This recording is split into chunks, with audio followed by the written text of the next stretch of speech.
Okay, alamin natin ang totoong kwento sa likod ng sikat na labanan sa Mactan. Ang kwentong alam natin, isang magiting na duelo lang daw sa dalampasigan. Pero iba pala talaga ang sinasabi ng mga nakasaksi. Mas komplikado ang lahat. Una, si Lapu-Lapu. Akala natin bata at makisig, di ba? Pero mga 70 anyos na pala siya noon. At hindi to simpleng pag-aalsa. Ang totoo, may halong politika ang labanan.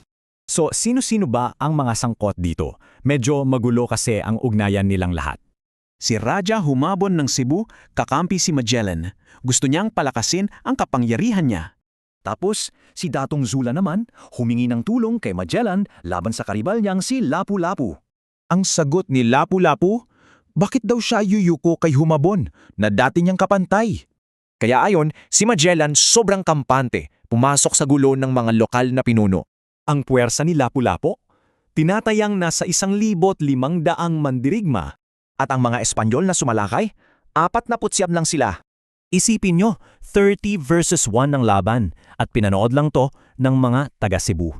Tapos sunod-sunod pang naging maling desisyon ni Magellan sa labanan.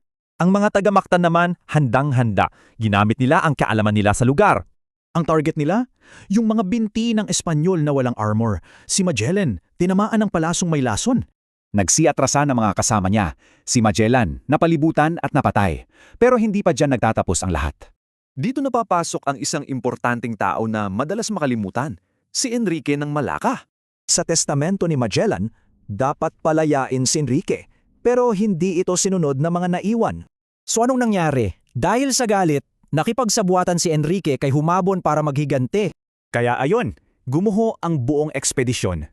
Tumakas ang mga natira, kulang na sila sa tao. Dahil dito, si Lapu-Lapu ay naging simbolo ng paglaban sa mga dayuhan. At ito, nagiiwan sa atin ng isang malaking tanong sa kasaysayan. Hindi si Magellan at hindi rin si Elcano. Ang sagot, baka si Enrique. Kung nakauwi lang siya mula Cebu, siya sana ang unang taong nakaikot sa buong mundo.